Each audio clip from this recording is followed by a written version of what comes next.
Mātou te whiwhira wa fwere nei whiawhilo mātou te mailelangi. Mātou te watu le whaftai, o le vi inga, o le whamanu, mo le whane tanga ia te oelo mātou tua.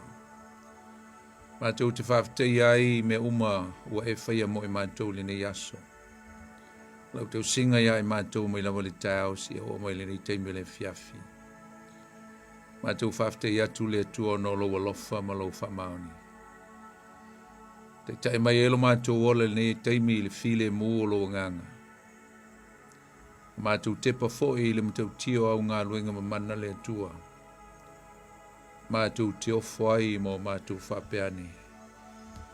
E matau tia lava oe le atua. O le atua o le fōwhanga. O le atua e tumu i le anga alofa. Le alofa e muti muti vali. Aftai le nei fiafi wawe te tae mai elo mātou ola e whātau nuina le mātou Paul Kalami. O e mātou le saonga le mu, mo e fia ma le oli oli. O na lau tau singa lofa ia e mātou. E ui lau fo i o loo awhea e malanga al maliu ma le oti. O lau walau pa ia e le maseua e se tasi. Nisi fo i o nai o mātou ainga i le nei vai tau ura soifuanga. E whaftai wa e wala wina na o nai tangata e tu i mātou tu tele. Mātou te ola pēr mo mātou mōli mawina lo whingalo. A mātou iei le nei soi fuanga. Whaftai le tua ia vi ia oe. Le tua le tamā le alo ma le nganga pa ia. Mātou whaftai foi ono le nei awa noa mātou fie. Foi ono maua foi e. Fai e toile au au nanga e fola toile upu le tua. E le ngata o le au nanga le nei ala leo lo mātou tama. Ia ua maua e fo i mawa noa e fola i lau upu o lau tala le lei. O le mātou te whaftai e tua i le tua i vi ia lau swafa. E mātou te walau atu ne ia whaau mai. Lau lava nganga pa ia le nei pō. A mateina oe whai wina lava e oe me uma. A mai a fo le ngā luenga le tangata. Fo i mai lava le whatau wa ia e mātou. Ai ia te oe lava le vi inga. No le whamanu. O le whanitanga ma le mamalu sili ese. Mātou wala awa tu le nei e fiafi. Nei e whaau le whalongolongo au tangata le nei po. Whaau mai fo i le tua ia te awana se au auna. Ia vi ia lava lo swafa e whamavau. Maora mātou te talo leo wa mātou wala awa tuai. Ea wala atu ia Iesu ke riso lo mātou li. Malo mātou whaola. Amen. Ia e whatalo whatfo i le nei fiafi lau whasausau Samoa. Atalo whatu i le swafa mamalu o lo tātou li o Iesu ke riso. Atalo whale pa ia le silasi o si o tātou tunu. Ia mai lava foi i o tumu se i o atu i o nei. Atalo whatu ma le nganga fia ma le nganga whaloalo. Aptiol whatalo whai au auna le tua mautom si o foi sos to vine. E niso mafuta mai fo le nei fiafi le tātou Paul Kalami le nei. Atalo whatu ma le nganga fia le nei po. Ma lo ngā lulue ma lo le o staulanga. Ma lo le au auna i le tua. Ala ia tātou whainga tau langa le vai o sa o mawai atu vi ia le tua. A talo whātu, nai o tātou mātua, tu asin sina o lo tāpoi mai. Ia le ngata fo le whatalo whātu inisi o lo, whāta otoli e tono mauta ngase. Me se voi tono whale pui. Ia whai o mafuta mai le tātou Paul Kalami le nei. A talo whai le, au whainga luenga le nei po, isi olo ngā lulu e tono whatwhinga luenga, lungo ala tele. Ngata foi leo te tono mauta malawa. Mai se foi o so se tunu. O e whaafonga mai ai a o e whinga luenga le nei po whatalofa ia te oe. A le swafa Iesu. A talofa nisi olo whapenao na mai mo mai, ma mafuta mai, whaalongolongo mai. O le tātou Paul Kalami le nei mai e tunu ese. So se tafal ke lope. O mafuta mai ai nisi o le mamalu le tunu whatalofa atu ma le nganga whaloalo. E le swafa Iesu le tātou li. Le ngata foi le whatalofa atu nisi o lo. Asi mai foi tonu o nei ai tele o kilani. Ona o ni mafutanga. ngata e kalesia o nuu o maftanga nuu ia mai se foi o ainga ata lo fatu ia tu tou to te li watu ia inga nuu ma me o lono nofo mau mawai ia lo fale tu te ia tu lo to soifua o lo fa pena foi ona tatou ia le nei fiafi ia te lo ia inisio le teimi mo nei ta fa fonga mai el tatou por klame nei o tutu le Upega ile Loloto ata lo fatu ia tu to mo le ngang fa lo alo a five to ai fa fonga le teimi mo ia ata lo fatu ia oil swafo Yesu tatou mafuta se ia pa ia le ta le afoliva le nei po ia le malu Samoa ia au ia le tatou maftanga ta au fia ina ia le ngata le ngilo lau le tio ia o le tau fiofi ia ele lau telefoni ma ia tatou mafuta pea se ia o lava ina fai wina le tatou maftanga le nei fiafi ia lo fale tua so di atu ia to ala le tatou mta upu le nei po ma wai se so ani mo oe ma lo soi fu fa le ngang mai tatou uma a o vala awina i tatou le tua i so se mata faio i so se tute mo so se mealofa o lo fa ngai nai lo soi fu i tonu o le kalesia o lo enga luai ia mai se foi ia o so se mea e tatou te iai fa ngai nai tatou le tua i lona finangalo e alai taleni ma mea lofa ese ua mai ele nganga pa ia mo i tatou ia o le tatou Paul Klamel nei o le tutu le Upega ile Loloto la o to auna fol nei poni fonti o le a tatou mafuta le tatou mta upu le nei po e alofa le tua e maua se faasilinga malosi mo i tatou uma awala mai lana upu o le a tatou faalongolongo ele nei e fiafi ka talo favor sunga ya sau manga lulu atu nei fiafi mo le sunga ya sau alofa le tua pa manuia ya sau mo le ainga ia le tua ia se e mali fo il tatou sa fa le nganga tatou folonga le ngata o le soifuanga le tino ia a o le tatou folonga fa le nganga tatou o mai le o ngā tutonu le mua le nei fo i te usanga le tatou folonga ia faaftai le tua ele vi inga lava e fa fo ia tia o no lana teita inga ia i tatou yaso uma o le nei te usanga lo fole tua teita ia tu le tatou whainga amlanga ia i le whaiunga le nei te usanga a tu mau pea o nā lofa molo nanga le lei ia i tatou e le ngata fo leo tu mau pea lo tatou wola nau ma lo tatou wola fifia ma leo la sa ili e le ngata o ana fionga pa ia alona lava fina ngalo i le whaonga ina o tatou o langa i tonu e kalesia o lo tatou ngā luluai whamanu ia le tua ia te oe le nei pō tuso le tatou ma ta upu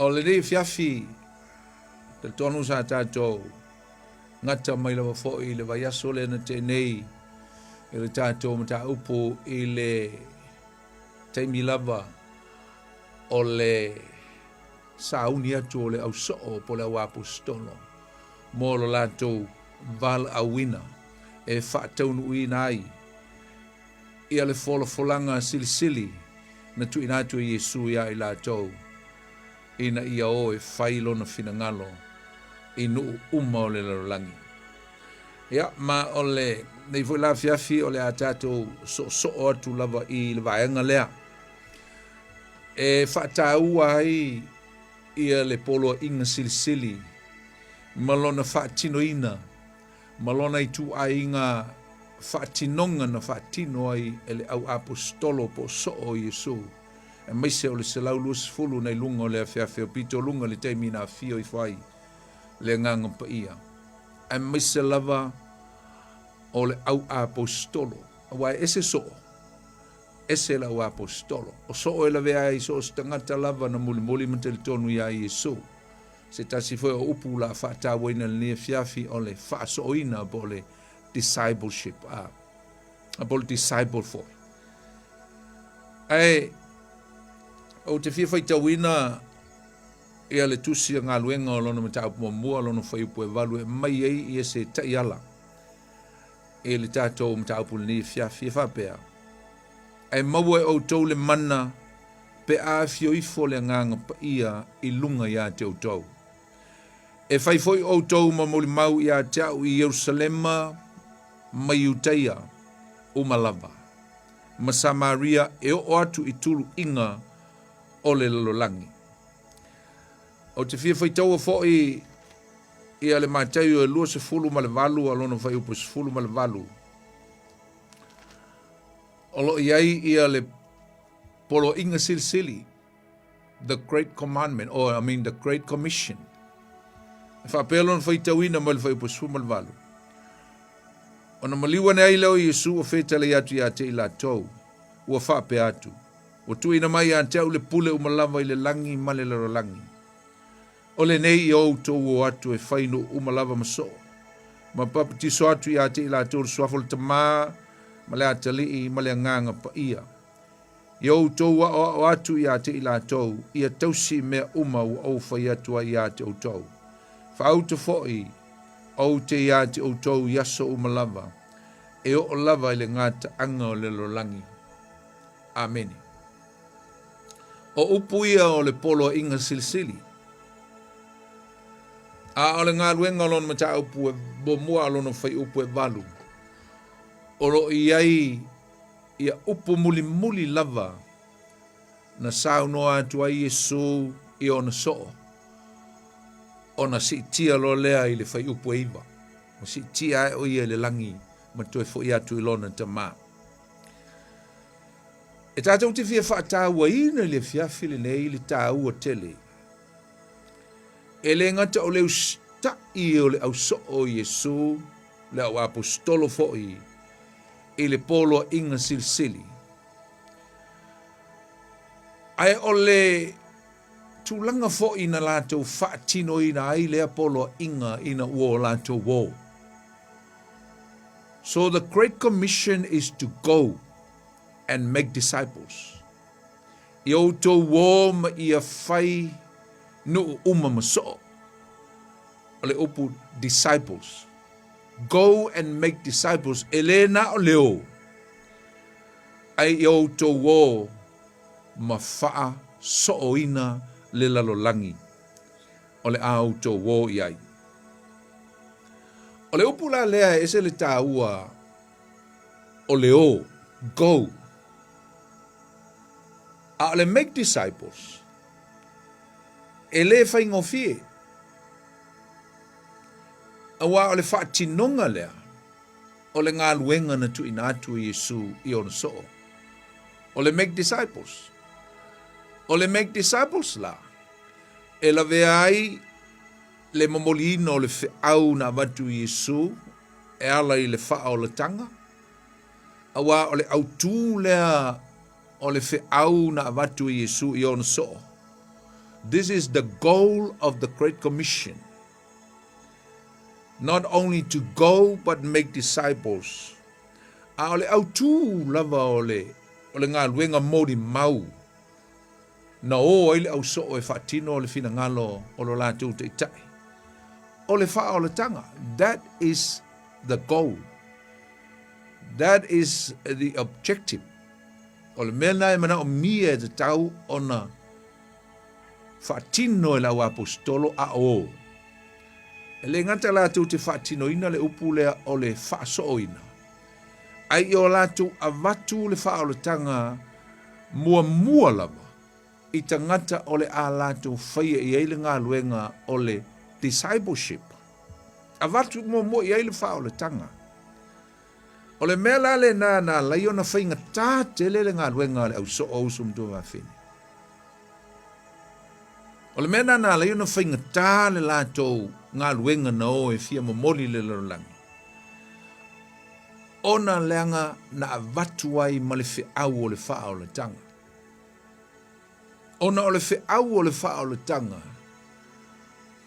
O lo o momoli atu lea e ala I le ngā luenga Yesu na whaia I lunga o le sa tauro ma lona toi tū mai o le wha o le tanga lea. That is the salvation that needs to give out. E mana umia le avatu i le lalolangi lea o le ao iai ia so'o o Yesu e whailo na finangalo. Tāua tele le mea lea, tātou te tala noa wa le matore le tātou le noa tonua, o le vai aso le nei, o le tātou loa le tātou tāua, o le wao au so. Le fo la tātou pai i mea na o iai, ma o ngā lololangi na whioti mai ai ona o le finangalo o lo lātou matai. Na uta o le upu whainga tā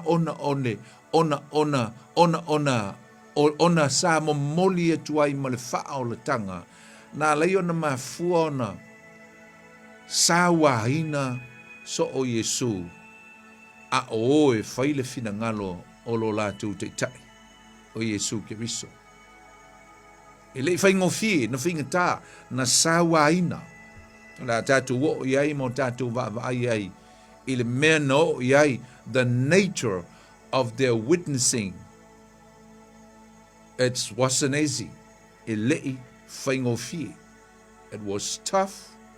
They mata sa moti malitile, sa pua ngā, sa o iai whaingata, ona leanga nao, ai nao ma le whiau, o le wha o le tanga i tonu o le whiau lea.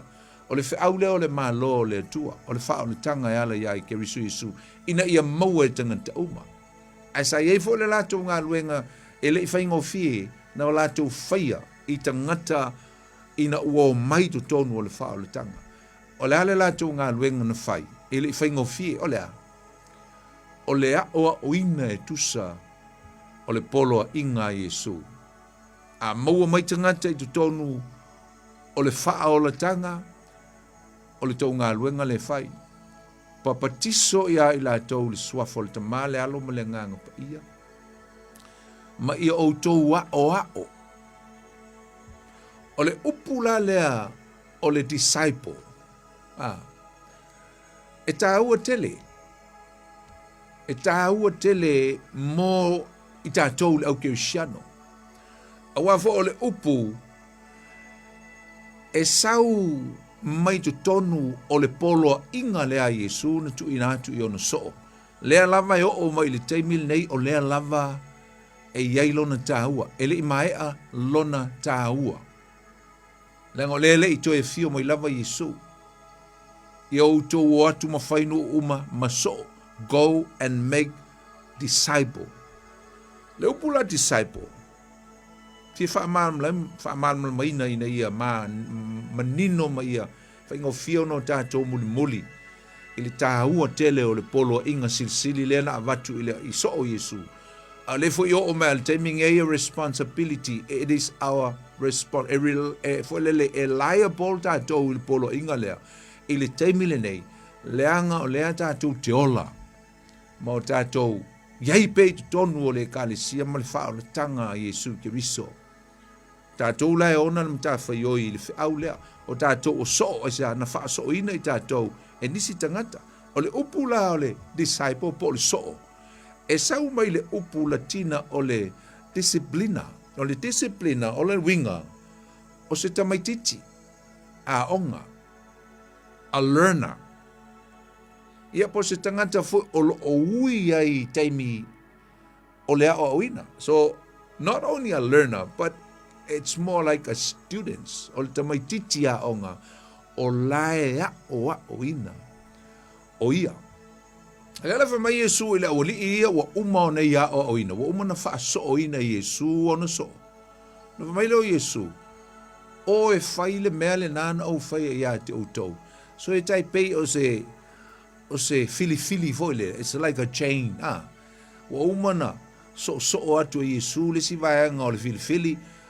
O atu o atu isi so o atu ringa. E fa penale mamolina o le fe au o le tala le lei o le malo le tua.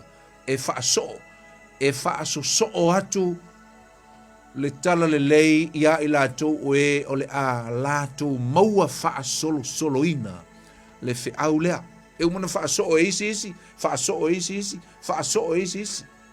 Nā lana e maua le tala le lei, e iai li tangata na whaaso o ina oe. Papena uma le whiau na whaia le au soo le au apostolo, na o mo lātou whaia le ngā luenga o le whaaso o ina. Ai ei la malesi upu e te tau na o whaatasi lava ma le upu le o le disciple, po le so. O le upu whaberetania o le discipline. O le discipline. E o mai whaatasi lava ma le upu le o le disciple, i le rute tasi o le upu le o le disciplina. E o mai whaatasi e ia upu i e lua. A le upu la le o le discipline. Discipline. E sau mai fo i lea o le upu lea la tina leo o mon tātou tāua. A o lona winga, o le koleni ina pe a o wina. To discipline o le winga o se tangata e a o wina. A o wina lona o langa. O il tangata lea e a o wina lona o langa, o le students, o le learner, o le tangata lea e fou mai tu tonu o le faa o le tanga Yesu. Tangata lea e fou mai tu tonu o le lotu. A learner. A o le ale mea tangata ua leva na iai o le lotu e fai tangata i e fou mai. O la tau e fai le discipline. E fai le a o oina. E isi winga tutua o le upu le discipline. O le rebuke. O le a oai. A oao. A oai. Sasa, isi teimi e sasa ai. Pe a whalong tāl ta mai titi a onga. Isi teimi na sasa i Yesu ia o na soo, ia pola o apostolo, ia o onga i le upu. Ele i sasa i ni filifili e na ia rebuke ina. Pai atu ia petelu satani sau ia utua. That's a kind of discipline. It's more like a rebuking ringa. E teimi e tau whaingta ele tamai titi fau, ia po le tangata i tonu le kalesia. Mana o mia le se i o le sasa le whewhi, au e rebuke o kengia. Ia e fuafua foi o kengia i le makua la iai. Au tangata la ua leva, oe nā la e sa sau i eile, le sasa le whewhi, au aiza, langa la e ele confidence, e ele manatu o le whewhi, o tangata ua leva, tangata ua mātutua. Ai ei teimi e mana o mia ai ona a o ina pe a o ina foi tangata mātutua. Langa i tangata mātutua. Wa leva ona i ai o mātutua i tau sanga wa leva na i tutonu le lotu. Ai pea ni pepe whaale nganga. Pea ngi learner. Pea ngi students fou. Ai sea whaali. Te i le whaifi au. Te i le upua le tua. A le tāua la o le ngā luenga le tātou te whai e peo na a mata mai e le au so o Yesu ma le wa apostolo. O le mena e whai tātou. Tangata ua leva ma mātutua tu tonu o le lotu. O le tātou mena e whai tangata ia whato a mai tu tonu o le lotu. E le toi tutu lia tātou. But we discipline. Why? Because we are mature disciples. We are mature disciples. Fai pea ma fai atu ngai whapeltani langa o le tā ua ia. Langa u te loa ia ia. Tō tele tangata e whaalongolongo le tātou porklami. Foi le e manau mia le tau awatu ia i o sina whapeltani. Langa ele ngalo ia tau le asona. Na mātou ngalo ia tau po le sunga le toi ina ia whaso o waa po o le sunga ia fitu mika. Ma te atu le lo lisi aso, lisi po, whaisi le vatu. Ao soi fua ia, fo ile whai whiau, sunga ia mika. O lo whatali tali mai, lalo se tasi o atali i tala vau, whanau nei. E na sau ai i, pia e sau mai papakura, e na sau ai nei. E whatali tali le taimi o mailpol klame. E whawhitai mai, o ngana e tau po aile, le a fo ile, sunga le whawhinga mātu i lalo le pona.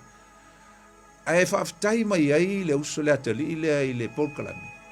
Ma whai mai lan tala. E nanu mai, mai lan tala. Pai mau pe ana va pe e mahalama lama umai me umor Paul Clark. Na tua e ina ele tua se me loloto. Ia, e tau whai matau. Tau watu nai wha Britania un te lo. E ana istangata. E fie whaangolongo mai. Ai, tau sao alol wha Samoa. Mai se ana i whanau. Na te whaftai. Sa wha pele i ele audience ta. Tōni tangata wha pe nai fie whaangolongo mai. E struggle ile a fo ile language barrier. Ala nau e fie whalongo mai. Yeah. Na mawai ma la fo ile lo mau. Ngale tau po ai le whai na mai le pona. Isi atali ilea. E whanau nei. E lo fa Samoa. Ai le malam lama le. Mela le. Fo le. Ia e whai amatau watu nai. So ese le ta ua tele. Ia wane miss out Cecil ta tom ta upu. Ia mena whai e ima tau watu nai wha Britania. Misa main points ona for the time sake. Ia ole ale pai linko ato e tau wha Samoa. Uma ma tau wha Britania me uma la o le ta tom ta upu. Ai ta ua tele. Ta ua tele e le vaenga le tatu te o iai. O le tatu o iai. E le tūlanga o le au so o Yesu. Malola tūloa. E le whaingo fie le ngā luenga. Sa i se fisili sa uwa pēo te fie fisili atuai. E tali mai e lunga o le tātou media, lunga o le tātou Facebook. Au te loa. Leanga a foi o le a whaatua tuai ai ma le te tala ina atuai au ili details e le tātou mta upu. Ena ne te o tuai mai ni tali. O le fisili tā ua. O le fisili whapea. O le ale mea sili o na tā ua. I le tupu o le eka le sia i le amatanga. O le ase mea sa sili o na mafua ai o na tupu le eka le sia i le amatanga. Ka le si Kirisiano. A mata mai ai le vai teimi o le Pentecosto si ia o mai a wa uma le centuri mua, sau le centuri lua, sau le centuri lontolu. Ai e la sautani. E mana ia lo le vave fa e mo mai ai le i fai tu o le tati. O le ase mea sa sili o na tā ua tele. O se mea fo i au te tel tonu o le fina ngalo leo le atua. Na lai o na i whao ngā ina le tū lea po le au penga lea. O leo te tala no atu i le mafuanga na leo na vave o na tupu. Le alu o le tala le lei. E o so o nei, ma le whiau. A o le mea le tasi. Na o ia i lātou. Na vave ai o na tupu. Ma toa tele le kalesia mua sa ia Jerusalema, le kalesi Antioka. Masala lau atua i le lolangi. A o le mafuanga. Le lau atua i atu. E tasi a le upu. O le upu leo le. Sawanga. Persecution. O le melea. A uwawaai au ia iai. O le melea o le sawanga i le kalesia. A uwawaai au ia iai tutonu o le tusi le nei. Anga luenga le apostol. E matila mai ia le upu le nei persecution. Sawanga na o i le au apostolo ma so o Yesu na ustai mao e foi le finangalo le tua. Sawanga. Talo e te lesi teimi e whamatala i le tā ua tele o le upu le. Ai o le a tātou vane ina mai nā ni vaenga tau. E meselava o mea na tutupu i le au soo o Yesu. E mesela o apostolo e to sumal to lua. Ina ua la to wo. E whaile whirangalo le tua. Ai na matua sawa ina lava. Na matua i sawa ina lava i la to. I le whirangalo le tua. Na uma foila ia leo lau apostolo. Ai so o tua ia i le senaturi lona lua. Ina ua feoti uma. Wa le senaturi mua. Na feoti uma ia le au so o Yesu. Le au apostolo. Le au apostolo. Le to o se fulu. Ma le to o lua. Sui e matatia i le li le o yuta le whaalata. Feoti uma. E o foila le apostolo Paulo. Feoti uma i tu tonu. O le centuri mua. Ai feoti a i oti e matua i matautia. Oti male tile uma, ona ole fina ngalo o Yesu lo lātou te tai. O atu foila ia le le senturi lua ma le senturi tolu. So le ai whaate tele ai sa wanga i le ekalesia. Mela le ai i ekalesia e fitu i tu tonu o le tusia whaalinga. Ia te le fo le nā mta upu o le mta upu ese. Mta upu e winga i le history po le talaanga o le ekalesia kerisiano mai lava i le aso le Pentekoso. E o mai lava le te milenei. Ai fitu ekalesia nei ai.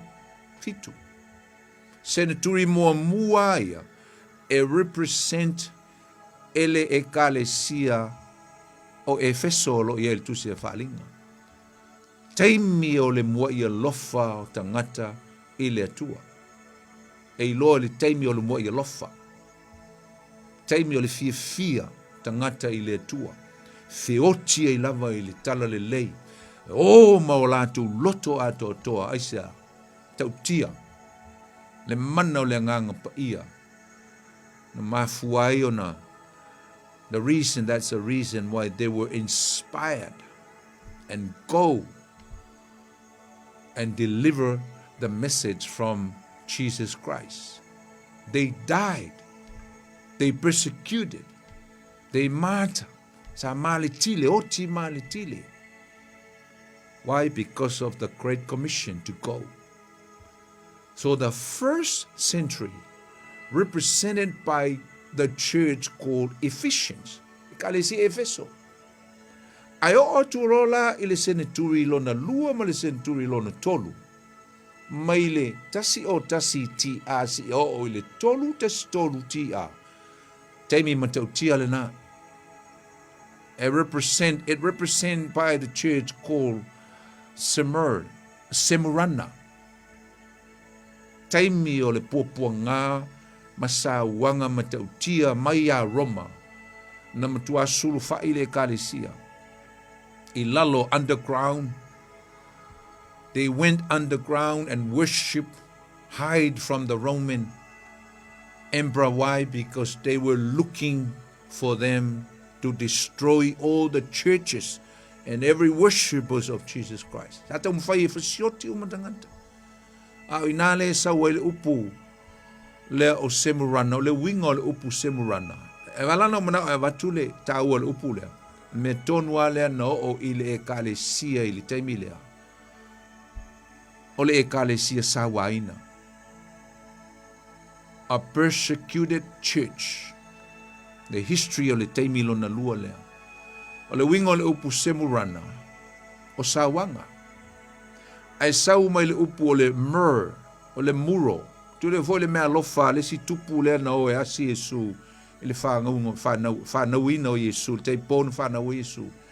Na latu le si makoi, ma latu lana mea lofa o le muro, o le aurolo i ele mea manongi, o le mea manongi ngai tu tonu foi lea, e asu, e ele asu, a o ina whaamuina e sau ele asu, o le asu manongi. Na e sau ele winga o le ngoa lea o Semurana. O le ekalesia puapuangatia, sawaina. Taimi whaingatai o le history o le ekalesia. A o le ekalesia vo le Semurana. O se ekalesia sa latu, they went through some tough times through persecution by the Roman empires. A le winga la le upu le o le Semurana sau maile, e le upunga o le mur, lono winga, o le toto masaa. O lon winga o se mea manongi e whapelo na whawinga.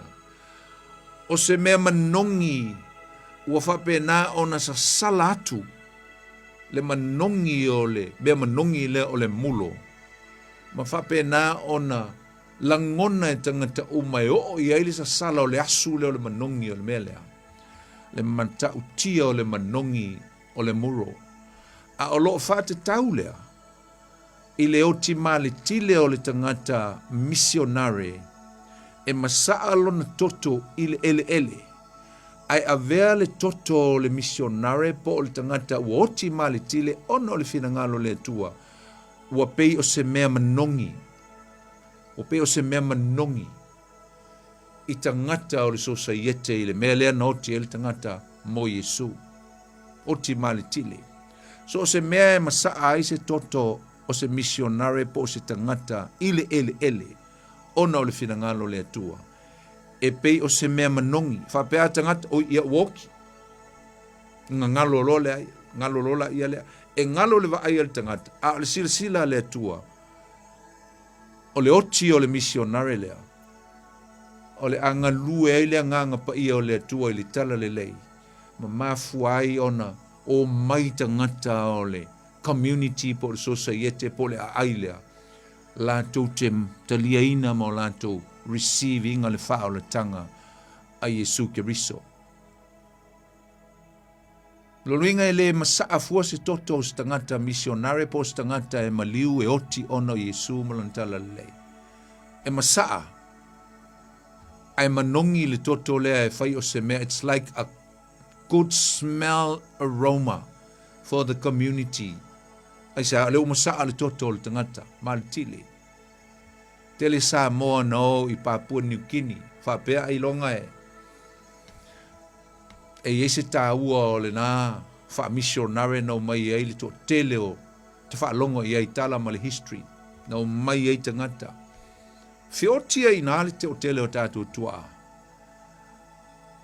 E alu la i Papua New Guinea e te o i ai lea tunu. E te lo le tala tangata Papua. O le toto tou tua. Ia na mato o ia po le fa le 5,000 taluai. Ma le sunga ia sunga le ia lui pon fasio ia ma isi 5 au. Na mato o to 5 mato to ono e mato o malanga. Asiasi me o lo iai ia tunga mau tangata Samoa. Tusi ai ngo tangata Samoa. A le mo le maule a tangata Papua New Guinea. Le toto to tangata. Wa vai e falesai e, wa vai e to tele o tangata o li liu i le atua. Ona isa, le manongi o le toto lea. Le manongi e le manongi, vo e manongi le anga le toto wa, o pe on tato manatu e. Le manongi le lei o le toto o le tangata o oti, ona, o le finangalo le atua. Mena e fai mai ai le whalinga sumal whawha upo sumal tolu. O whaalongo le leo mai le langi o whapea mai. Amu ia o e oti, o i le li, a wā o a o tau ngā luenga, ti ngā. Your severe works and deeds. Ngā luenga ti ngā, mawhatia. Sa ho o iai o tau, whai mai e muli mai.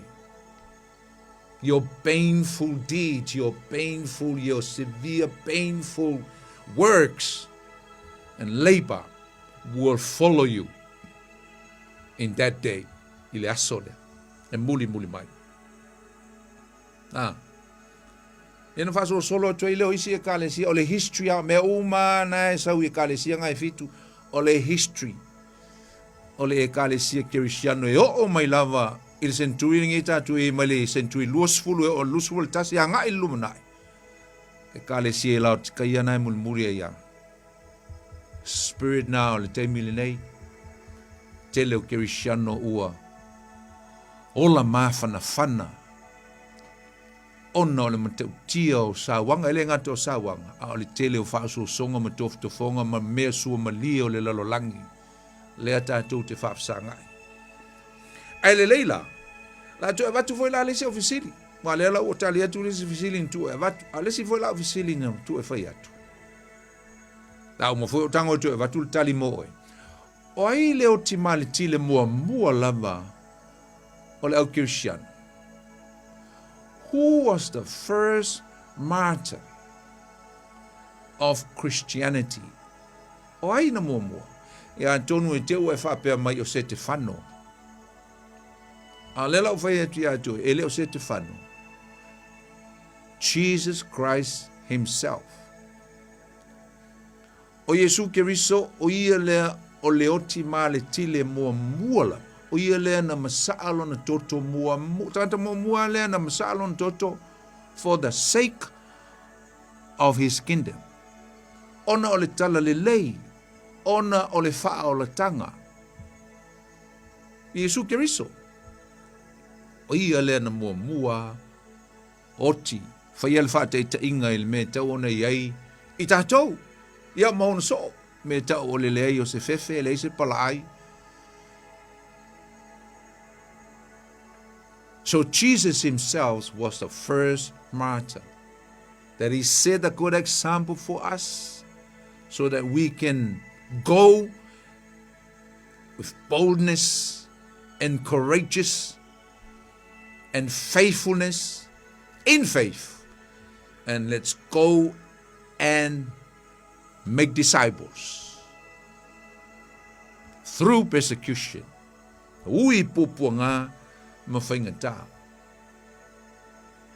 A oaila le malitile lo na lua. O Stefano.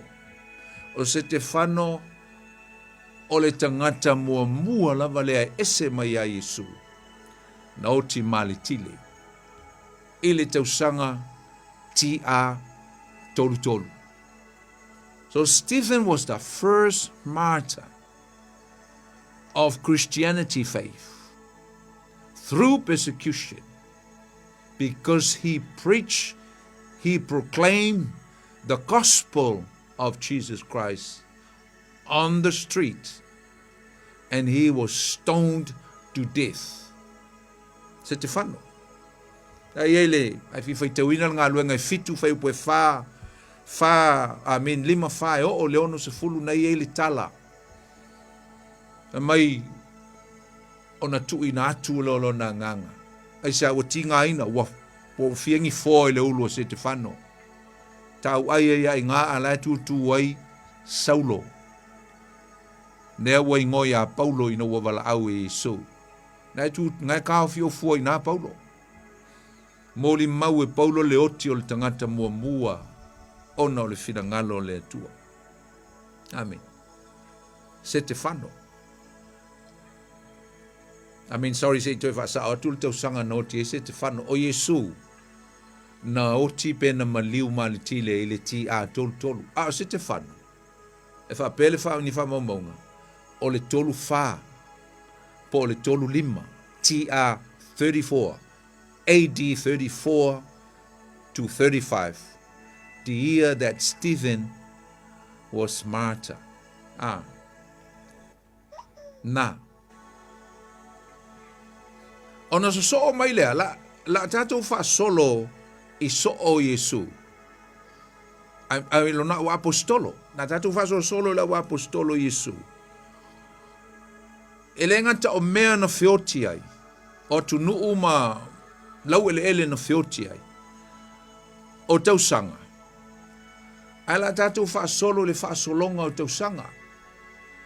So we are going to go in sequence of years that the disciples or the apostles of Jesus Christ died of martyr, except John, the apostles.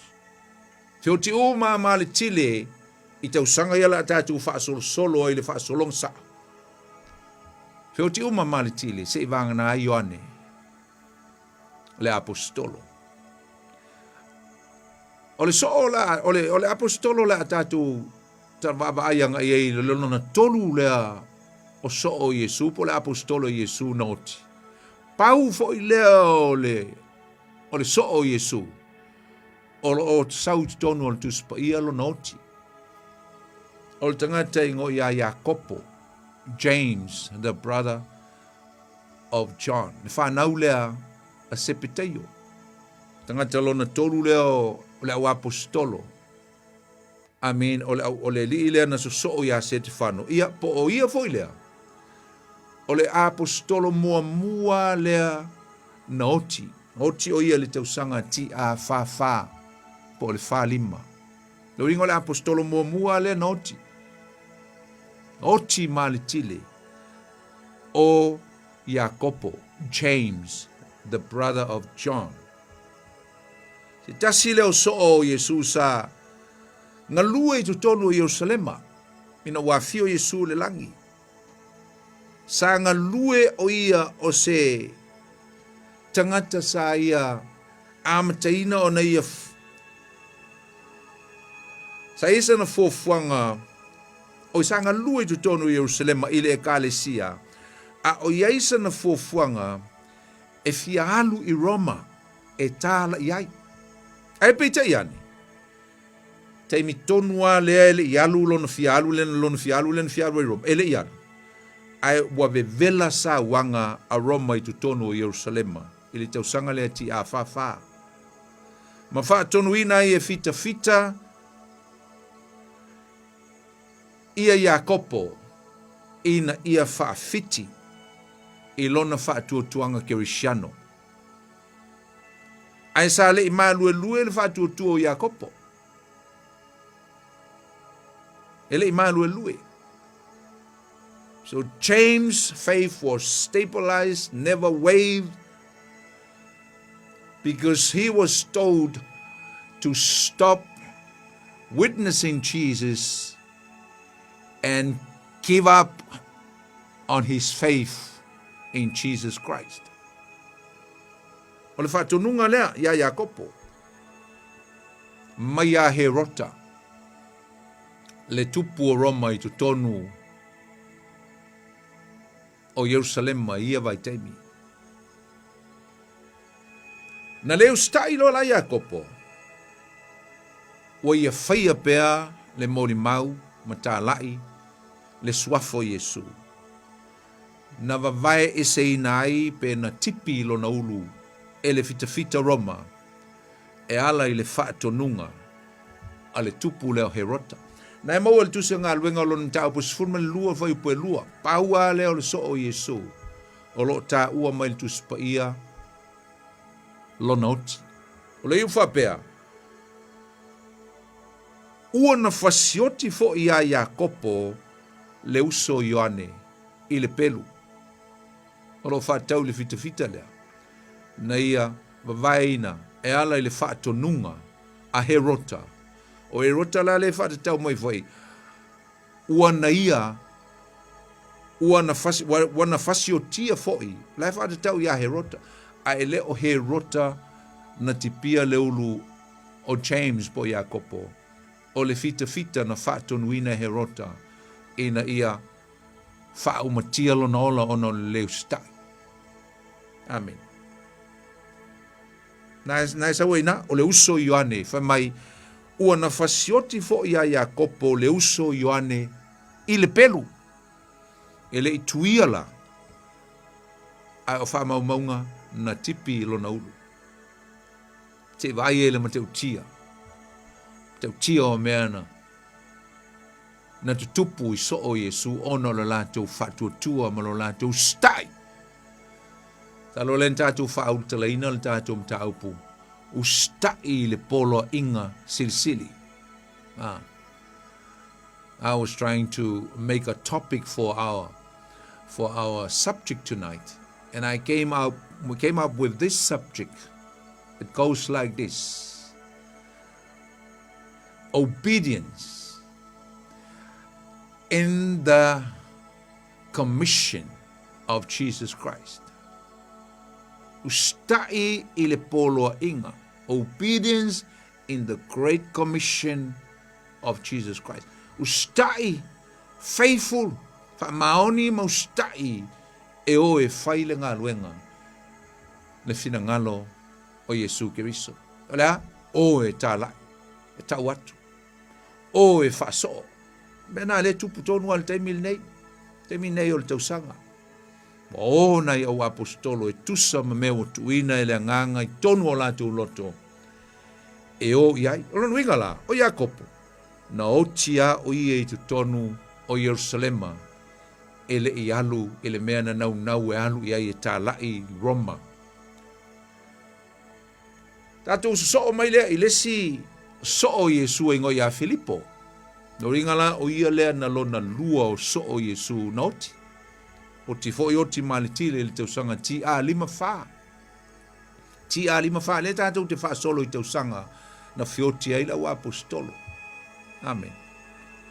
O Filipo, sa ngai o iei Afrika i matu, ai whaai uma iei Asia la ititi, mai na Asia. Le iei e kalesia i o Laotikaia, o Efeso, le iei e kalesia i o Perekamo, mea na e tau o Asia la ititi, le ngata fuilea o Turkey. Whaai uma iei nale ngā luenga Filipo. Ai, e whamamunga e whapea. Sa whaalili wina le kovana. Amin le ava le kovana sai. Kovana Roma. Sa iei tu tonu le ailea. Na li liu mawhao leina. Ia pena suia foi. Leo langa o le ava. A le kovana i tu tonu o le aile Turkey. Mana matua haitai le kovana ia Filipo. Ona wali liu lana va ile o onga ia Paul Teto nunga fa Kirishano.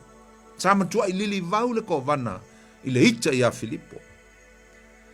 Na mafua ile na vavao ele kovana lea. Vavao atu Filipo. Aua fo ine itoe whaia lau ngā luenga lea. Aua ne itoe tautala ile swaf. Aua ne itoe taua swafo Yesu ilunga le awala. Ai peta yani, sa le mawhai o na wawawina. Le nau o lea fo iso. Na mafuai o na pueina. O ia, whaalongola le mea na tupu ia Filipo. Na sasa ila au. Ai whaai uai ile whaasa tauro o ia ile la au. E tusa ma le whaatonunga a le kovana. E mataulia fo Filipo lea ile le foi na faila na fesili. Wa ele o ti telu mamai mata u mamai me na fai na ni so o temi na lato mafuta e mai Yesu. Ai ele fesili al tangata ne o Filipo le na fai fatasi a mal fesili a to masi ele tu se Johannes full fa. Ana ele fai upeval. O na pe tau ilo mai ai fo ile na tu al tangata ne o Filipo.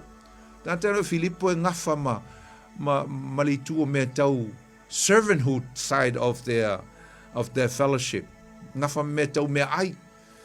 Fesilia tua Yesu ia Filipo ia e maisi oli la te.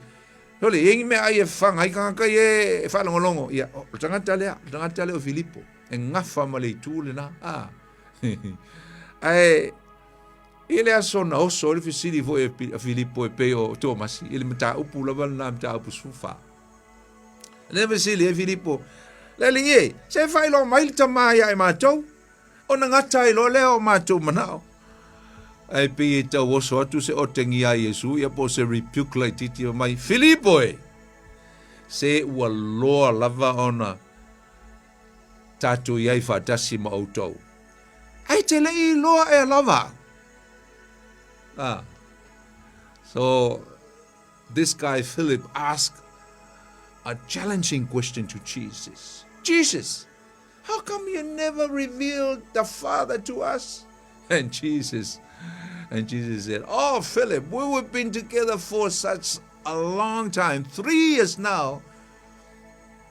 But until now, you do not even know me yet. Ai kele iloa lava po aya. Na e so o tua iupo Yesu fe mai. A e iloa, wa e iloa fo il tama, a wa tasi lava ima ua malau tama. Amen. Lena. So le lau nau o le tangata o Filipo e whaile fina ngalo o lona tupu, o lona alii, ma lona whaola. Ti ngana vavao mai el kovana lea wali liu lona whalitua i ana o onga e lea o onga e winga ia Yesu Keriso. E le I fefe ai Filipo. Ai sea, because he went with the mandate. He had the commission, the very great commission with him, that he was faithful, so faithful to that commission. What commission? Go and take my gospel. to all the corners of the world.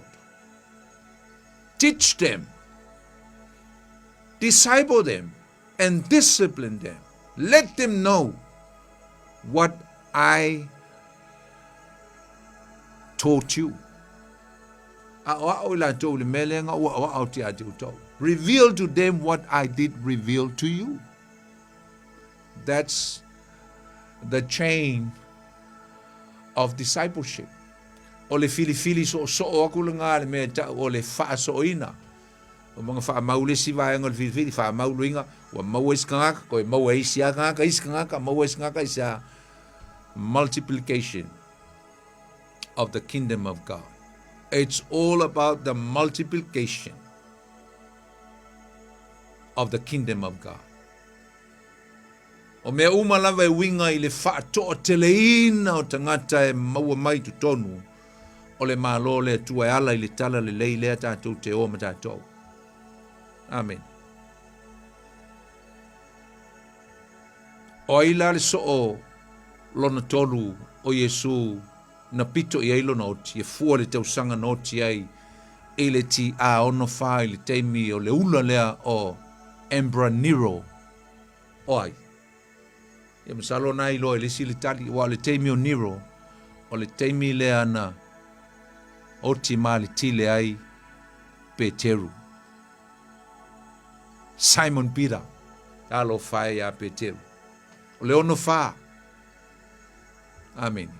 Ono wha na oti ai Peteru ina ua wha sa tauro ina e Nero i le la au, i lunga o le sa tauro, por koluse.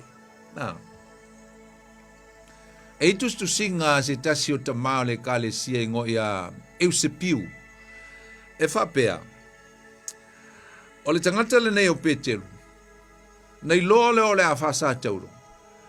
Ave lolo na mana onga i fita Roma lea wa Roma lea e whasa tau Roma lea na oti ai Roma lea e pu e ai Peteru o na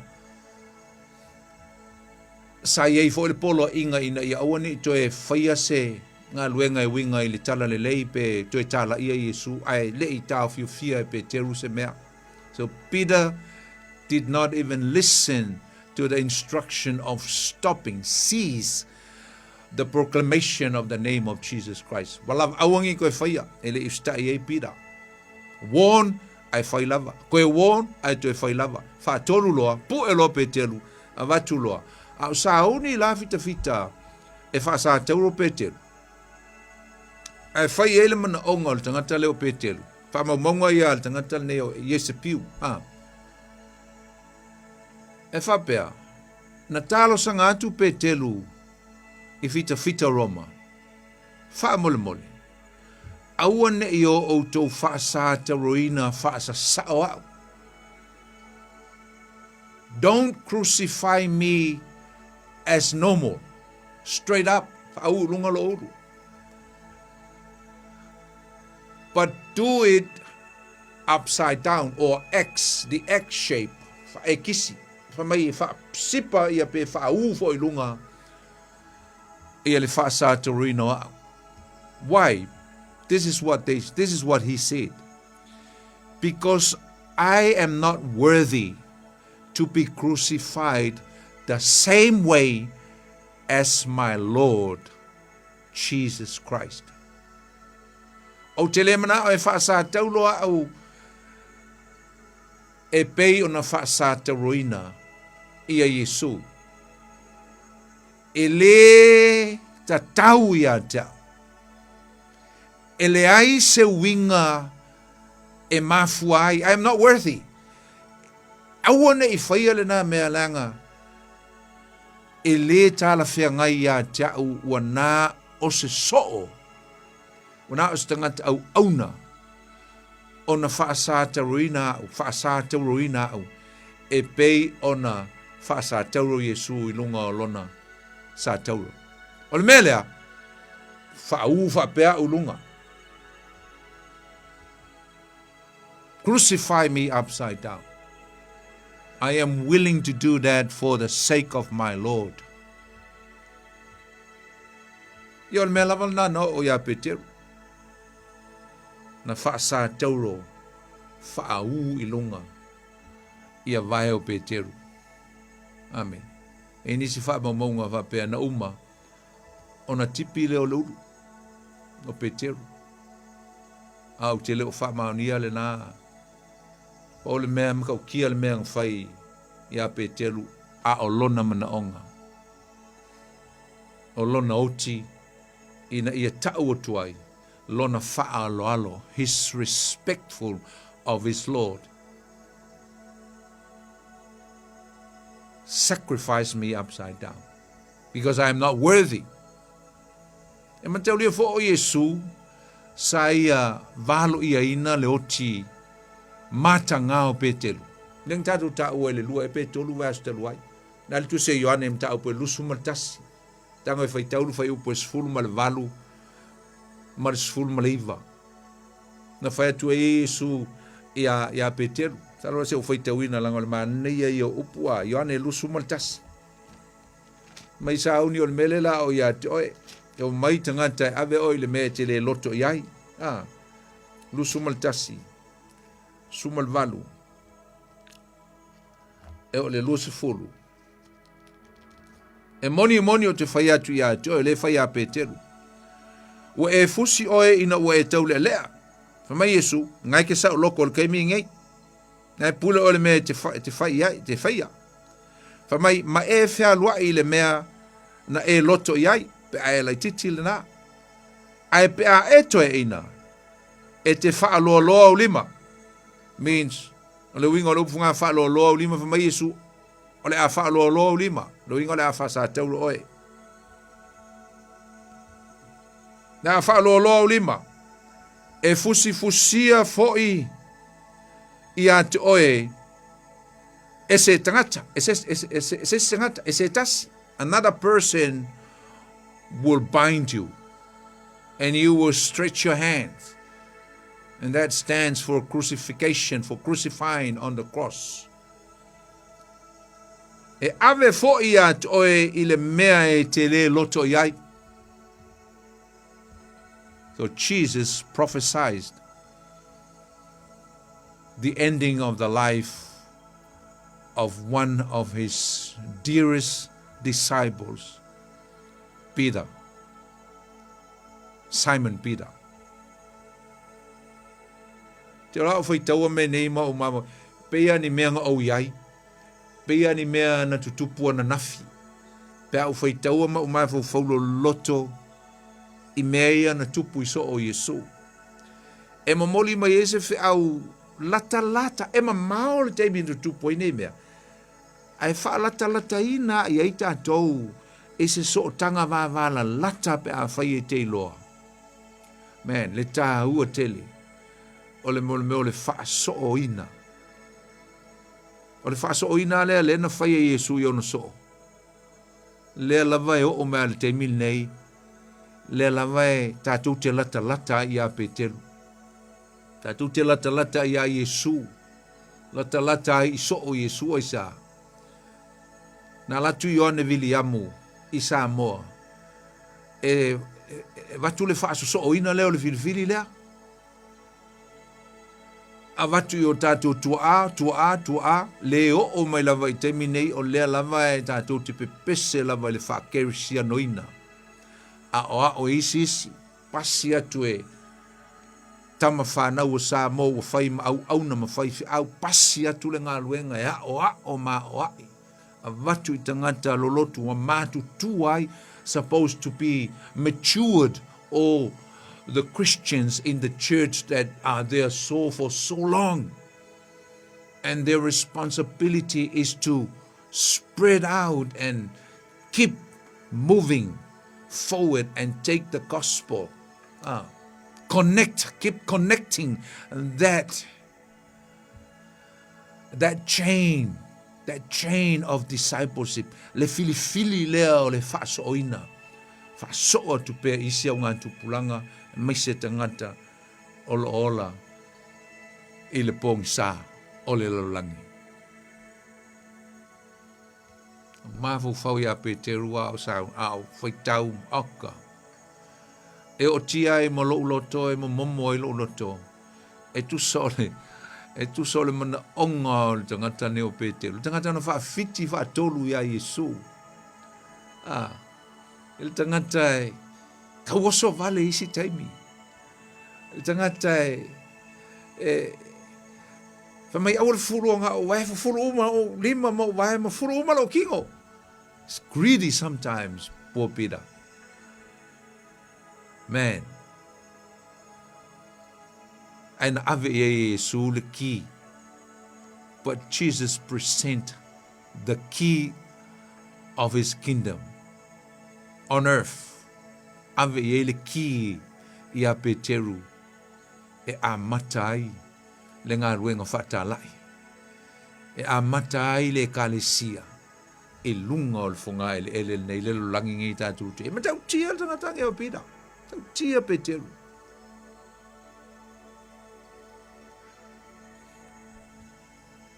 No ole le ti a ono valu.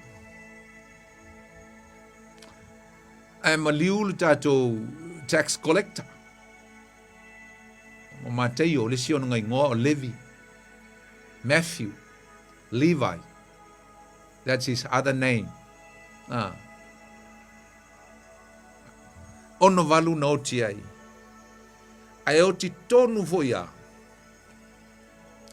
I vai teimi whaingatala wa suia inga mainga o le teimi o le tangata neo. Ni makaulia foi Nero. Lena fasio tia Paulo ia ma Petero. Teimi tonu wa lea na oti ai Mateo. O le fisuia inga, it's a transition of emperors. O le suinga mai o le tangata lea, no oti le tangata lea o Nero. Oti le titi a le tangata neo Nero. Oti e talavou. 30 something. He came into the throne very young, very, very young. Nero, one of the, probably the youngest emperor of Rome.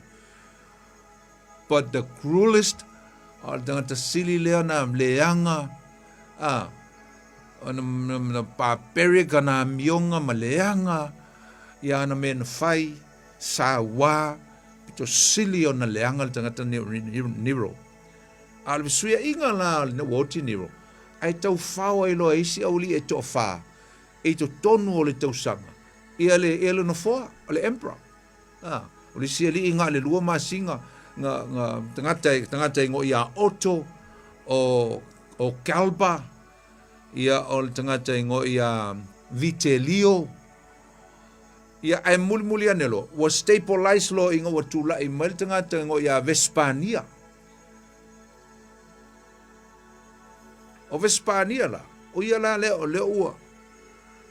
Wana to e tau establishinga ma to e tau au maia Roma i se tūlanga. Fo ile i mo wa umatu Nero. E to e tau ati nae, ia ma to e whaiwha leile no whaali i lena tau whao e laulia. Fasioti e lesi lesi, fasioti e lesi lesi. To tolu e pe to wha laulinga. O le fesuia inga la. Ai o mai lola i le teimi tonua o Vespania, le o Vespania. Ai oti i malitile loa i al tātou tama o Mateo, i le valea. O se tanganta sa mua i malanga nga i le tu i saute. I mean, i sa sae i saute. I lana malanga. O na yeilo se teimi na umi na nofoil tanganta le o Mateo. I to tonu o Peresia. Persia. Ia mateulia foi la Persia ia. O le modern name, the modern name of Persia now is Iran, po Iran. Lenga pomu e kako ko inga. Lena pomu Amerika tala tuan po ya. I nanga lue ai Mateo ila na alu le na alu ai venga le aua alonali. Alui foi Ethiopia. O iei la Mateo me ka o Ethiopia. Te vaenga o Afrika. O asa sa wanga Roma. Pule Roma uma ia vai mea. A nga ia tu i le tu i Asia la titi. Sa wa Roma wo of te fita ma. Whalonga tu ma losi le alu tala inga o le whakirisiano a wo fo ima. Ma vaenga au e tau fiofi le alu o le tala le lei o le au kirisiano. An sa fa mawina e whapea. O Mateo, sa tutui ina e se fita i le pelu. A o launga i se ai tutonu o Ethiopia. Maoti ai. Ia e nisi manatu whapea o Afrika i lunga i le pitoa i lunga i matu.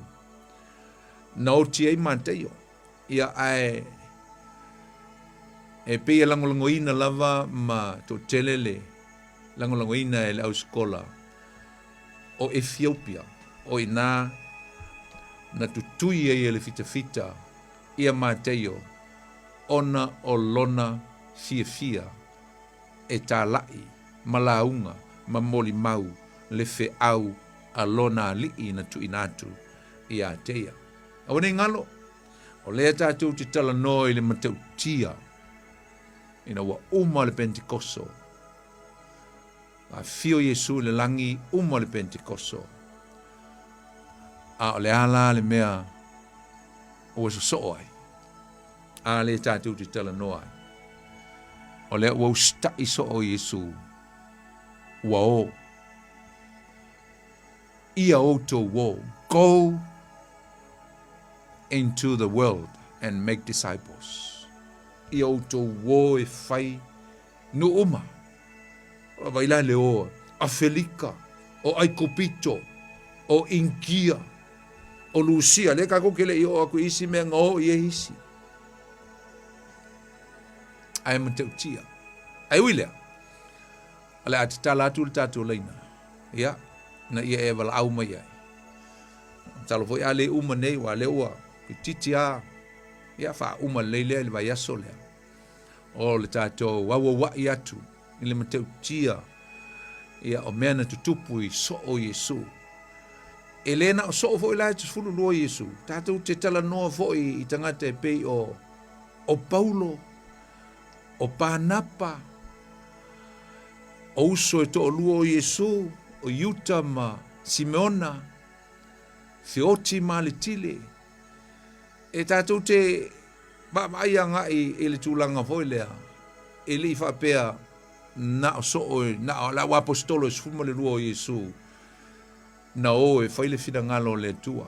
Le ai na o fo i le to tele o i la tau o e na oti ma le tile mai foi. E lungo le ala. O na o le whina ngalo Yesu Kiriso. Pena foi matatia. Tātou te o fo ia matatia po le vai asfou. Lea na sui a yuta. Ia le ngata fo lea. E tātou te le whaangaloina fo yuta pen whaafea no ti yuta. Ia ma le tausanga fo i no ti e yuta. Na. Ai, te tala atu le tātou leina. Tolu fitu ta se lima i matolu. Ia e te wala au mai ai. Au iai nai minute i e tutoe o le tātou Paul Klame. Ia e te wala au mai e. Mai so finangalo, ia, mai fo i sau fisili. E le tātou mta upu, e le nei fiafi. O le sila so o Yesu, la wha au pela le tātou tal noa wha del tali atu tātou walau. O le si so o Yesu na so o ailo na oti, i le ti a fitu se fulu. Salo pe to tolu, pe to wha tangata so o Yesu, salo to tolu. Na whioti i to tonu o le tausanga leo le ti a fitu fulu. Na. E ama taulia fola taimi leanga ia. Leanga ia o Roma, ti a fitu fulu. Ti a fitu fulu foi lea na susunu ai. E se tai au. Ia pena awina foi le tangata leo Vespania. Ia se tasi o tai au e ngoi a tito. Ina ia wha taunu uina. Le susunuina i lalo o le ai o Yerusalema. Ma muai matalepe i lalo le malu na mafuai o na salalautasi i utaia i le lololangi se ia o mai i le ti a tasi iwa whavalu na a matai o na toi fo i talu mai le ti a fitu fulu.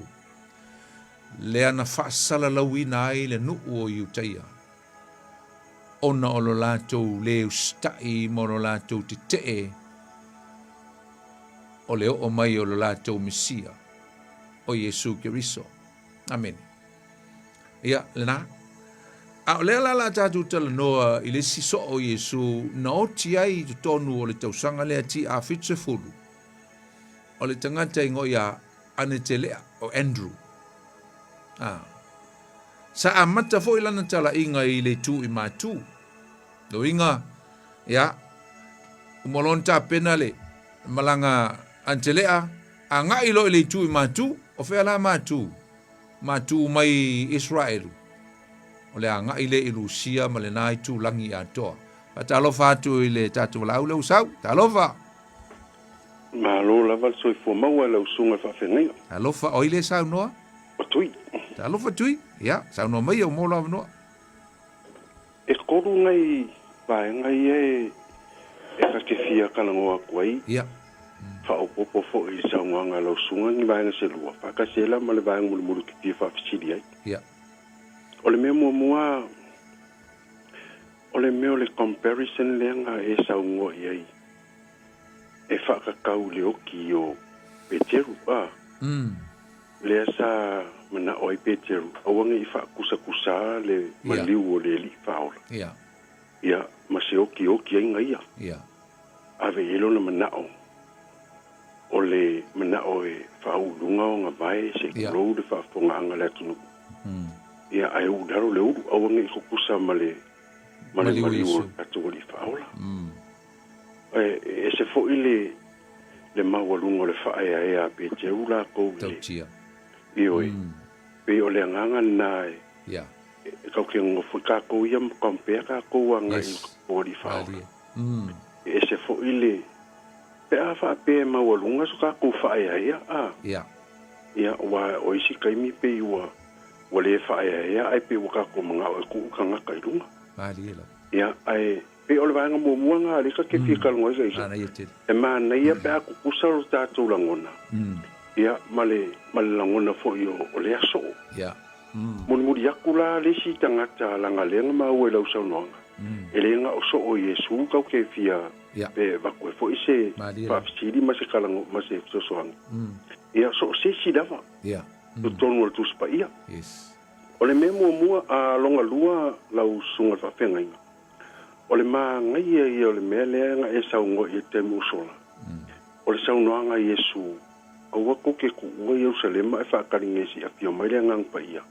E mana o mia le ngang pa ia kou ke o ma o whaila ngā luenga leli. O ngai, o ke whaonga ina fo i le upuna o le whakusa-kusa. O ngai, a ku mai le ngai vai tau ma le soifuanga le neu ka ko ia ngei. E ku loa le o whainga luenga le atua. Ia wa confused ka ngaka. O ngā le mele ua tupu. E pe i ua ka akia le nganga pa ia o le atua. Ai whaongari ko mai. E le, o ke le whaale au ngā inga mei o Bible study ma onkus pa ia ma mea whapena. Ai pe i fo i lea ua manatu tangata ma ua mga o fo i le whaongari whaaya ea rangaka. E poko ia ma ua mawalunga le kulanga o whailonga. Ia ma peilola lea ua whaonga ele tangata le mena. Ai whaakua kua ngā ine mea ngā polo hai ai e su yonga so. O le mana, O le mana o le nganga pa ia. Ele i whaamawalunga se so o Yesu le mena. A wafu ila lea o le nga whewai so o Yesu ma Yesu.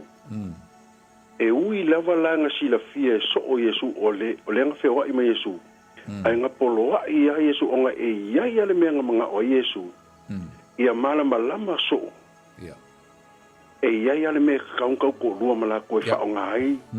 A o nga ia o mga o oinga. E kau ko lua male mena. O le nganga pa ia o le li. E piso soangi ia ilato. Ia pe o le nganga na. O ke kau fo ilea va ai le kele fo yo o nga ia we ele fa pe e au fia umai ia po kalame ma o nga pa le tuspa ia lau sunga pasta ai pe fo lea langa o lea e sa ua lava i lunga o le ea makulanga whapena. Ia. E le kele i se kala le mena. Ia. Ai pe i mafuri fo lea. Wha mole wha o ngā le mana o le nganga pa ia o le atua. E lua ngia ma le poto wai ai. Ioi. Ma le longa tolu la wha mole lava pasta. Poni fasi. Poni. O le a se talitonunga ua o le sila lea tangata. Sa nofo fo ia ma kompea lona tangata ia Yesu. O le tangata le o Ioane le bapkiso. Ia. Awa, o le ala ua fio mai ngei le li faola. Ma ua sau. Ua mana o e bapkiso ia Ioane. Ai, fa mai Ioane. E lea o ngā au. Ia. Ele e o ale ngongo se vai Yesu ile o ngā ia. Ua makua ai kuua maua lalo mai ngai loi se vai o Yesu po a ao o Yesu. Le meua nofo Ioane matu ia ngai. Ele kompea inga ia Yesu. Ia. Ai fa mai sa no anga Yesu. E ao ai nga fa tau nu me tonu uma. Ia. O a me kong. Wa kisonga. Ia. O le fesili lau sunga pasta. O le ase fina ngalo lau sunga le papkisonga. O se mea ka kaunga whai o mai le asoringe. Ia. Alanga o le sawa i le polo inga silsile Yesu. Ia o tau papatiso atu i tangata umai o mai tonu o le malo. Ia. Suafo le tama le alo le nganga pa ia. O le meta un whai. Se vaenga o le wha o le tanga. Ele fa pe e fa o le ina ise sile a foi le papat songa ai o se tulanga foi le o le winga o le papat songa it's a union lo winga o le ua e fola ina declare ile public matanga te uma I lo fa tua o le tanga te o le ua e a wai to tonu o le ainga o le tua the body of Christ Tele, fai fe lolo asi te mi mana mi fo e o ele mta upu le pasonga le vai. Mai ta o tele. Pe le nganga na o fa fsili. Le ngai pe yang o fa yaku ele nga kele sa u tala ni fo I o onga. Ia. Ia ai pe o le me popo e ai ta ofi. Ia. Ia ina ne I fa se ingai le langona si o ka ko ku. Ile mea ka kaunga fai fa tau nu pe o la Yesu. E ao lava nga fa tau nu me tonu uma. Le fo langa lenga ma fuang o fa fsidi aku ilo sunga le fa fengai. Ia le fo mai so fina ngalo. O ke au wai fo na. Atui. Ia. E amo e fa ngalo pe ia isi na isi por kalame po nisi uso.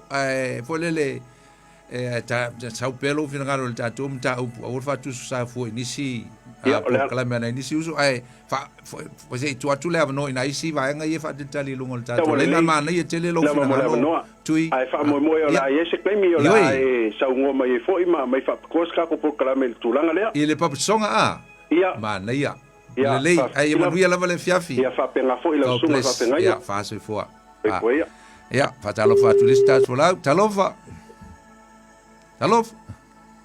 avoni talofa Leo. Oi. Ja. Oi le sa no mai va mon. Oi a copo. Oi. Oi pe que ngase ali check.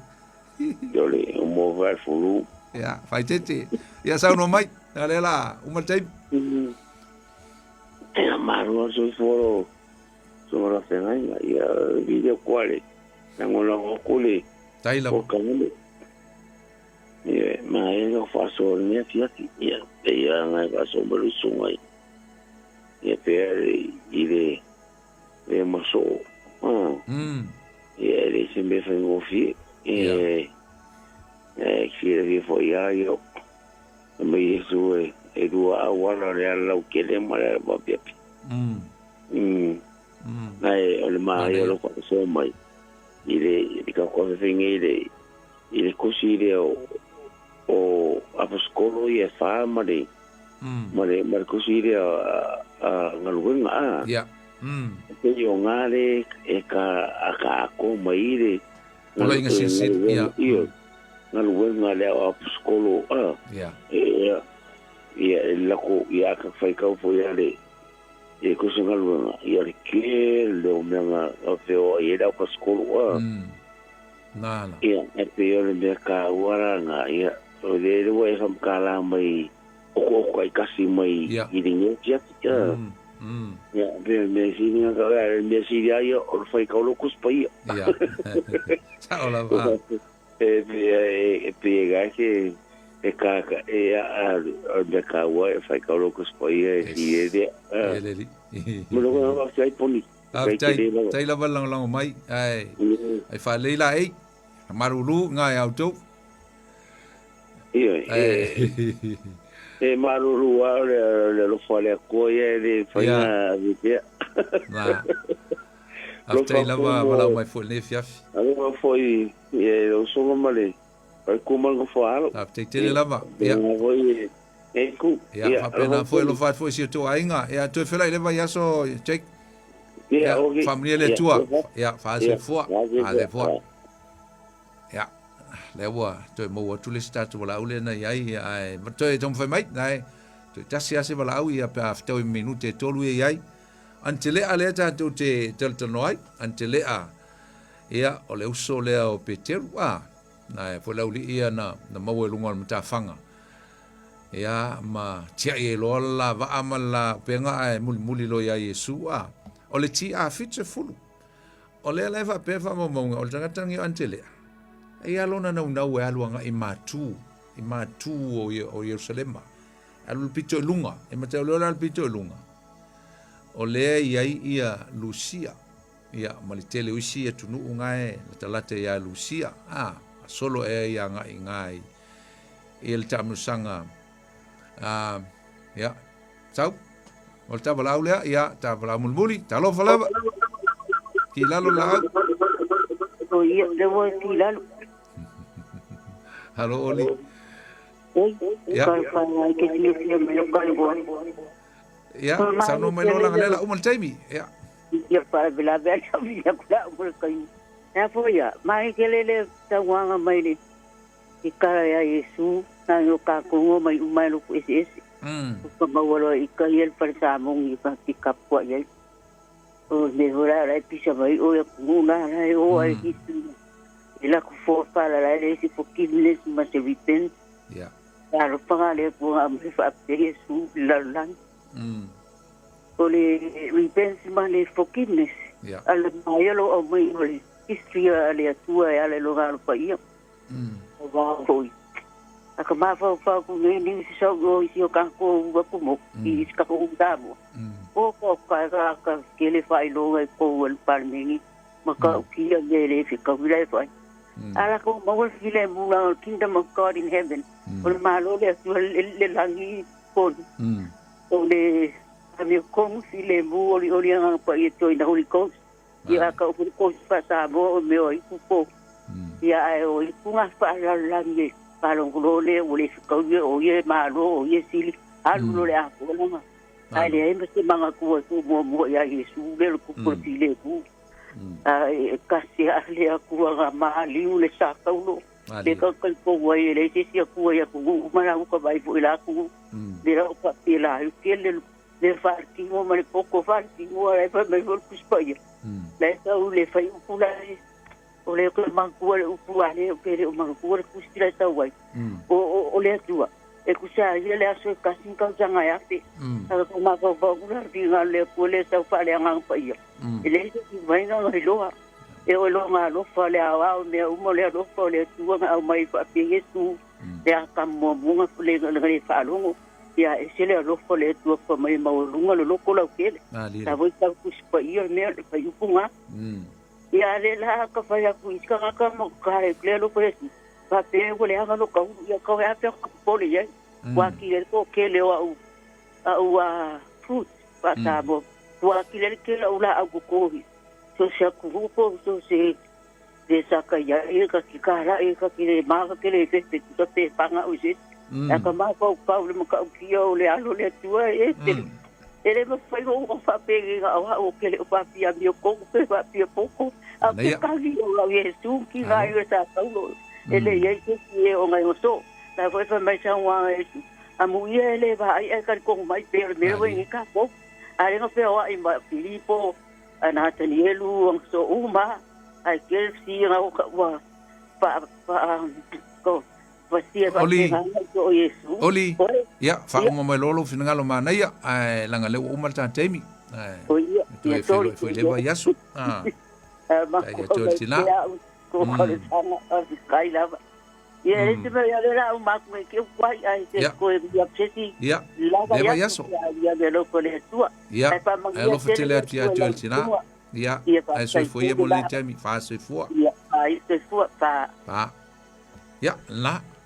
ana ia le mele sa ta o le sunga ya tui le ngang pa ia sa lo le ta tio e le vai aso le la sa neile ale wa mai tui le ta o tele o le mele no foi ta wina tu nei awa o te iai fo i ma o to ya te o to ya so uma te o le nga le ngang pa ia sa lo le ta tu fa ta wina le vai aso le ale ia le tulanga le na o le puipuinga le tu e so semena ia ila tau ma te inga le tu ai fa te tele ne fia fi le malu le tunu me se lo foi la tu e na mo mai ave no le tanto leina ia fa malo fo ile ia malu Samoa e le tato maftanga le nei po fa u tato se talo le tu ma tu vi ia la voi ia vi ia la lo swafa fa vau o lava fionga ia ma tu te nau iai ele soa susu ele suia fanga yo matu nganga fam tala mai lo nganga ya matu me uma manu ya matu ale lo up family yo tangata le nei po me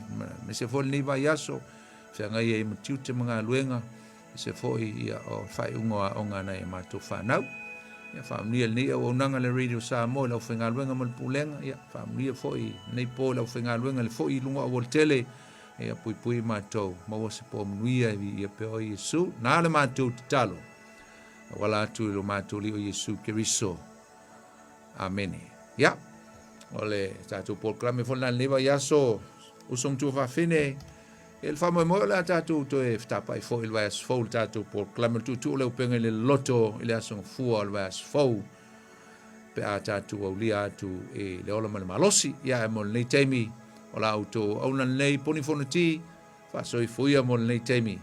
God bless.